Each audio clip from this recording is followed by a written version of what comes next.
आथर कौड़ी आसल रंग नरम रंग पास्त रंग यराची रंग बशल रुपी यावा शीर्ष रालमान्यारा السلام علیکم. وعلیکم السلام محترم. ستړي مسې څال دی حاجي صاحب ښه یې؟ شکر دی خیر دی. زه خالي دوې خبرې کول غواړم لږ راځئ خواته سه.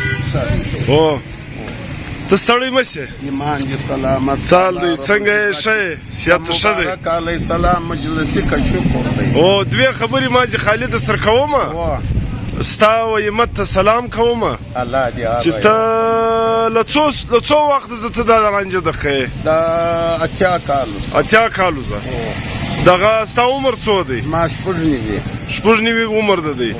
ستا سترګې له څو وخته زه دغه دي د کوچنینګو زه او الحمدلله تا به یو ورځ هم سوال نه یې کړی یا الله دې مرګ راکړي. او صحیح او دا ستا دغه څه دی دا ته چې کوم دغه کوې دا و د ګردو سترګورو فقیرانو ته چې سترګې لري د هغو دپاره ته یو مثال یې. الله تعالی د ستا دنیا او آخرت ښایسته کړي. ما ته امین د تا سره ما ته دا دعا وکړه چې خدای د ماښام تر اذانو یو 200 راکړي کوټې له ولاړ شم او د هغې خوا یو لږ شی راوړم هغه خلکو د لکو معلوم په پور راکوي بیا ورکم دغه دعا راته وکړه چې الله یې قبول کړي. صحیح دی. ملګرو دا هغه سړی دی چې دا تقریبا له 50 کالو دا رانجه خرڅوي. دا د ګردو خلکو دپاره مثال دی چې سترګې لري ځوانان دي یا پاخه خلک دي او هغه فقر کوي دغه ته الله دا دنیا ورکوي. نو دنیا چې هغه لیکل دي دا باید چې دا کم فقیران چې فقر کوي هغه دغه سړي ته وګوري. دا سړی وي زه د 90 کالو یم له 80 کالو زه دا کار کوم او لږ شنونګو زه په سترګو نه وینم. نو دا یو ډېر غټ مثال دی او دا سړي ته باید چې هر سړی وګوري. باب حیرت سے مجھے اذن سفر ہونے کو ہے. باب حیرت سے مجھے اذن سفر ہونے کو ہے. تہنیت اے دل کہ اب دیوار در کیا کہنے ہونے کو ہے. سبحان اللہ. کھول دیں زنجیر در اور حوض کو خالی کرے. کھول دیں زنجیر در اور حوض کو خالی کریں.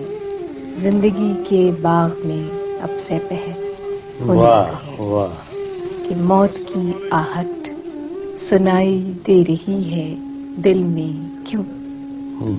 موت کی آہٹ سنائی دے رہی ہے دل میں کیوں. کیا محبت سے بہت خالی یہ گھر ہونے کو ہے کہ گرد راہ بن کر کوئی حاصل سفر کا ہو گیا. گرد راہ بن کر کوئی حاصل سفر کا ہو گیا. خاک میں مل کر کوئی لالو گوہر ہونے کو ہے کہ ایک چمک سی تو نظر آئی ہے اپنی خاک